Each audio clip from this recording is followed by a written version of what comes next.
Պարոն Չալաբյան, շնորհավորում ենք Առաջին հանրապետության 107-րդ տարեդարձի կապակցությամբ։ Ես եմ ձեզ շնորհավորում։ Այսօրվա խորհուրդը եւ ինչ ուղերձով եք եկել։ Այսօրվա խորհուրդը շատ կարևոր է, իրականում ֆունդամենտալ է եւ կարելի է ասել, որ ժամանակի մեջ անանցանելի է այդ խորհուրդը։ Առաջին հանրապետությունը ստեղծվել է ճակատագրական օրհասական օրերին մեր ժողովրդի կյանքի համար, երբ որ տեղեր ունեցել հայոց ցեղասպանությունը, երբ որ Օսմանյան զորքերը տարածորեն 3 ամսում գրավել էին ամբողջ Արևմտյան Հայաստանը, ռուսական զորքերի դուրս գալուց հետո ներխուժել էին Արևելյան Հայաստան եւ ըստ էության նպատակադրվել էին մինչև վերջ հասցնել հայ ժողովրդի բնաջնջման իրենց հրեշավոր ծրագիրը։ Եվ հիշեք, որ այս ճակատամարտը, որը տեղի ունեցել է մեծ շրջապատող բլուրներում, գտնվում էր Երևանից ընդամենը 50 կիլոմետր հեռավորության վրա, մյուս ճակատամարտը Սարդարապատի, որ տեղի ունեցել է Արագած լեռան մյուս լանջին, Երևանից ընդամենը 30 կիլոմետր հեռավորության վրա էր, եւ եթե այդ ճակատամարտերում հայերը պարտվեին, վերջի մեր ամրոցը Երևանը ընկնելու էր շրջապատման մեջ, եւ մենք չգիտենք, թե մենք այսօր այստեղ կանգնած կլինենք ընդհանրապես թե չէ, ընդհանրապես Հայաստան կլիներ քարտեզի վրա թե չէ։ Սա իսկապես ճակատագրական պահ էր, եւ մեր ժողովրդի բոլոր հատվածները այդ օրը կարողացան միավորվել այդ ճակատամարտը թշնամուն տալու համար։ Ես հիշեցնեմ, որ այդ օրը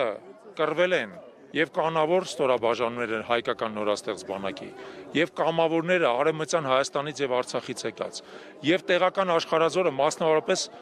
ապարանցիները 3.5-4 հազար աշխարհազորային են տվել։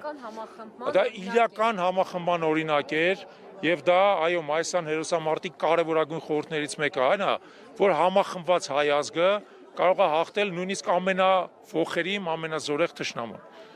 Երկրորդ կարևոր խորհուրդը նրանում է, որ այս հողը կռվով եւ արյունով է պաշտպանվել։ Երբ որ մեր խոսում են նրա մասին, որ այս իրական Հայաստանն է, որ այս 29740 կիլոմետր է եւ այլն, եկեք հիշենք, այդ 29740-ն էլ կռվով է պաշտպանվել։ Եթե կռիվ չլներ, չէր լինի ոչ 29, ոչ 28, ոչ էլ 10, ոչ մի բան չէր լինի։ Եվ ընդհանրապես ասած անընդհատ մեր ժողովրդի գլուխը մտցնել, որ կռվելը վատ է, մեր ժողովուրդը պետք է հիշի։ Իր այսօրվա ապրելու իրավունքը, իր անկախությունը, իր ազատությունը ինքը կռվելով է հենց նվաճել։ Եվ պետք է մեր ժողովրդին դարձնել անողնաշար կռվից վախեցով։ Այս հողը կռվողվա պահել եւ ասված չանի իհարկե նոր կռիվ լինի, բայց մեր ժողովուրդը պետք է միշտ պատրաստ լինի դիմագրավել թշնամուն, որովհետեւ դրանով է նա վերհաստատելու իր ազատության եւ անկախության իրավունքը։ Եվ վերջապես երրորդ խորհուրդը, որի մասին ես կուզենայի ասել։ Այդ 3 ճակատամարտերը Բաշապարանը, Սարդարապատ եւ Ղարաքիլիսան կռվել են իսկապես գերակշիռ թուրքական զորքի դիմաց։ Բանակի հրամանատարությունը իդեմս Թովմաս Նազարբեկյանի պատրաստ էր հանձնվել, բայց այդ պահին առաջ են եկել մարդիկ, ինչպիսին են լեյտենանտ Գարեգին Նժդեհը, կապիտան Գուրգեն Տեր-Մովսիսյանը, եզդի առաջնորդ Ջահանգիր աղան, Սեթրակ Ջալալյանը ապարանցի եւ այլն մարդիկ, որոնք նույնիսկ ռազմական բարձր ղեկավարություն չեն եղել, եւ ասել են ոչ, ստեղ որոշվում է հայ ազգի ճակատագիրը եւ մենք չենք նահանջելու։ Մենք գնալու ենք ու կռվելու ենք։ Ուստի այսօր մենք պետք է մեր գլուխը խոնարհենք այդ հերոսների սխրանքի առաջ։ Նրա առաջ, որ իրանք հրամանին չեն ենթարկվել, բայց հրամանին չենթարկվելով փրկել են մեր ազգը, մեզ բոլորիս տվել են ապրելու իրավունք։ Կեցեն այդ հերոսները եւ կեցե Հայաստանի Հանրապետությունը։